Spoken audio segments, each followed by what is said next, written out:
নমস্কার বন্ধুরা, আশা করছি তোমরা সবাই ভালো আছো। আমার চ্যানেলে তোমাদেরকে স্বাগত। আজকে আমি তোমাদের অতি ইম্পর্টেন্ট উচ্চ মাধ্যমিকের দর্শনের নিরপেক্ষ বচনের যে বৈধতা বিচার করতে হয় সেই বৈধতা বিচার নিয়ে আলোচনা করব। দেখো, বৈধতা বিচার থেকে দু রকম ভাবে প্রশ্ন আসতে পারে। একটা আসে যে বৈধতা বিচার করো, টিকা আকারে আসে অথবা লজিক আকারে আসে। তোমাদের যার যেটা ভালো লাগবে তোমরা সেটাই করবে। যে লজিক আকারে পারবে না সে অতি অবশ্যই টিকাগুলো অ্যাটেন্ড করবে এবং মোটামুটি আমি যেগুলো করাবো সেখান থেকে তোমরা অতি অবশ্যই টিকাটা কমন পাবে। দেখো, তাহলে ফার্স্ট হচ্ছে যে নিরপেক্ষ ন্যায় অনুমানের বৈধতা বিচারে চারটে ভাবে ভাগ করা হয়েছে। কি কি বলছে? চারিপদ ঘটিত দোষ, অবৈধ সাধ্য দোষ, অব্যাপ্য পক্ষ দোষ, অব্যাপ্য হেতু দোষ এবং নমর্থক জনিত দোষ। এই পাঁচটা দোষ আছে এবং এই তোমাদেরকে পাঁচটা দোষ সম্পর্কে কিন্তু টিকা পড়তে হবে। হয় টিকা করতে হবে কিংবা লজিক করতে হবে। এই দুটোর মধ্যে যে কোনো একটা তোমরা করতে পারো। তাহলে ফার্স্ট দেখো যে চারিপদ ঘটিত দোষ, ভিভি ইম্পর্টেন্ট। কি বলছে? যদি কোনো ন্যায় অনুমানে, আমরা জানি যে কোনো ন্যায় অনুমানে তিনটির বেশি পদ থাকতে পারবে না। যদি কোনো ন্যায় অনুমানে তিনটির বেশি পদ থাকে তাহলে ন্যায় অনুমানটি একটা দোষে দুষ্ট হবে। এবং দোষটার কি নাম? দোষটা হচ্ছে চারিপদ ঘটিত দোষ। কি বলছি দেখো, উদাহরণটা সাহায্যে ব্যাখ্যা করছি। পশ্চিমবঙ্গ হয় ভারতের অন্তর্ভুক্ত, হয়ে গেল। কলকাতা হয় পশ্চিমবঙ্গের অন্তর্ভুক্ত এবং কলকাতা হয় ভারতের অন্তর্ভুক্ত। যদি আমি এইটাকে বিশ্লেষণ করি তাহলে দেখো, দেখতে পাবো যে এই ন্যায় অনুমানে চারটি পদ আছে এবং এই চারটি পদ থাকার জন্য ন্যায় অনুমানটি একটা দোষে দুষ্ট হয়েছে এবং দুষ্ট নাম হচ্ছে চারিপদ ঘটিত দোষ। এই চারটি পদ কি কি?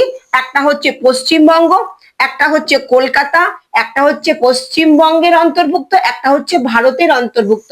তাহলে চারটে পদ হয়ে গেল। নেক্সট দেখো, অবৈধ সাধ্য দোষ। কি বলছে? কোন ন্যায় অনুমানে সাধ্যপদ যদি প্রধান যুক্তিবাক্যে ব্যাপ্য না হয়ে সিদ্ধান্তে ব্যাপ্য হয় তাহলে অনুমানটি কি বলছে দেখো, কোন ন্যায় অনুমানে সাধ্যপদ কোথায় থাকে? সাধ্যপদ প্রধান যুক্তিবাক্যে থাকে এবং কোন স্থানে থাকে? সাধ্যপদ থাকে বিধেয় স্থানে। তাহলে কোন ন্যায় অনুমানে সাধ্যপদ যদি প্রধান যুক্তিবাক্যে ব্যাপ্য না হয়ে সিদ্ধান্তে ব্যাপ্য হয় তাহলে অনুমানটি অবৈধ সাধ্য দোষে দুষ্ট হবে। এখানে দেখো, সাধ্যপদটি প্রধান যুক্তিবাক্যে ব্যাপ্য নয় কিন্তু সিদ্ধান্তে ব্যাপ্য হয়েছে। কেন? এই অনুমানটি অবৈধ, ইহা সাধ্য দোষে দুষ্ট। সাধ্যপদটি প্রধান যুক্তিবাক্যে ব্যাপ্য নয় কারণ প্রধান যুক্তিবাক্য হচ্ছে আই বচন। আমরা জানি যে আই বচনের উভয় পদই হচ্ছে অব্যাপ্য, ঠিক আছে, কিন্তু সিদ্ধান্তে ব্যাপ্য হয়েছে। কেন? কারণ সিদ্ধান্ত হচ্ছে ই বচন এবং ই বচনের উভয় পদই হচ্ছে ব্যাপ্য। নেক্সট দেখো, 3 নম্বর হচ্ছে অবৈধ পক্ষ দোষ। কি বলছে দেখো, কোন ন্যায় অনুমানে পক্ষপদ যদি অপ্রধান যুক্তিবাক্যে ব্যাপ্য না হয়ে সিদ্ধান্তে ব্যাপ্য হয় তাহলে অনুমানটি অবৈধ পক্ষ দোষে দুষ্ট হবে। দেখো, আমি তোমাদের একটা উদাহরণ দিয়ে বুঝাচ্ছি যে সকল পাখি হয় দ্বিপদ বিশিষ্ট। প্রধান যুক্তিবাক্য, সকল পাখি হয় ডানাযুক্ত। তাহলে ডানাযুক্ত কি? ডানাযুক্ত হচ্ছে কীট পক্ষ, কি অপ্রধান যুক্তিবাক্য। এবং সিদ্ধান্ত দেখো, সকল ডানাযুক্ত প্রাণী হয় দ্বিপদ বিশিষ্ট। তাহলে এখানে কি বলছে যে এই ন্যায় অনুমানটি অবৈধ। কেন অবৈধ? দেখো, অবৈধ পক্ষ দোষে দুষ্ট। পক্ষপদ অপ্রধান যুক্তিবাক্য, অপ্রধান যুক্তিবাক্য এখানে কি? ডানাযুক্ত প্রাণী। তাহলে অপ্রধান যুক্তিবাক্যে ব্যাপ্য হয়নি কিন্তু সিদ্ধান্তে ব্যাপ্য হয়েছে। সিদ্ধান্তে ব্যাপ্য হয়েছে। আমরা এ বচনে দেখো, এখানে কেন ব্যাপ্য হয়নি? আমরা জানি যে এ বচনের বিধেয় পদ হচ্ছে অব্যাপ্য কিন্তু এখানে উদ্দেশ্য স্থানে হয়েছে, সেই জন্য এটা ব্যাপ্য। তাই এটা অবৈধ পক্ষ দোষে দুষ্ট। 3 নম্বর দেখো, অবৈধ হেতু দোষ। কোন ন্যায় অনুমানে হেতুপদ যদি অন্তত একবারও ব্যাপ্য না হয় তাহলে অনুমানটি অবৈধ হেতু দোষে দুষ্ট হবে। এই উদাহরণে কি বলছে দেখো, সমস্ত কুকুর হয় প্রাণী, সমস্ত বিড়াল হয় প্রাণী, সমস্ত বিড়াল হয় কুকুর।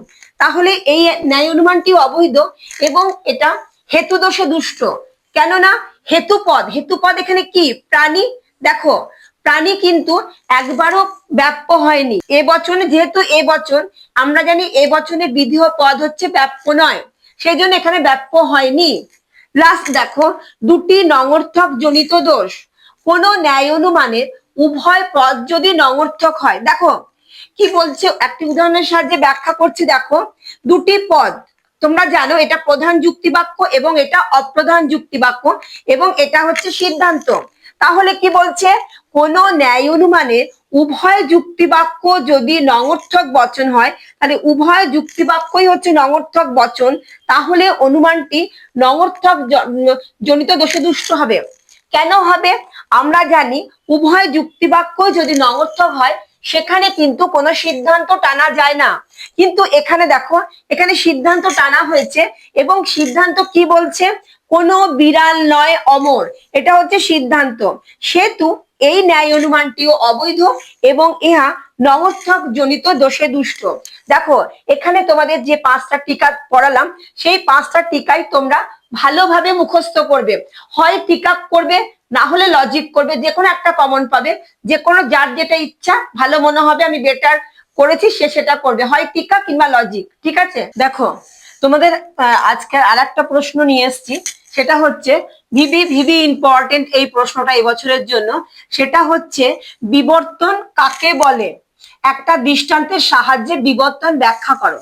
দেখো কি বলছে, যে অমাধ্যম আবরোহ অনুমানে যুক্তিবাক্যের অর্থের কোনো পরিবর্তন না করে, যুক্তিবাক্যের অর্থের কোনো পরিবর্তন না করে যুক্তিবাক্যের বিধেয়ের বিরুদ্ধ পদকে বিধেয় হিসেবে গ্রহণ করে সিদ্ধান্ত টানা হচ্ছে, তাকে বলা হচ্ছে বিবর্তন। দেখো, সমস্ত মানুষ হয় মরণশীল, যদি এইটাকে আমি বিবর্তিত রূপ দিই এই যুক্তিবাক্যটাকে, তাহলে করতে হবে ই বচন।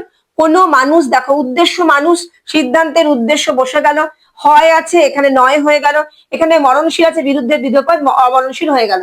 এবার দেখো কতগুলো সূত্র অনুযায়ী তুমি বিবর্তিত করতে পারবে। এ বচনকে বিবর্তন করলে হবে ই বচন, ই বচনকে করলে হবে এ বচন, আই কে করলে হবে ও বচন, ও কে করলে হবে আই বচন।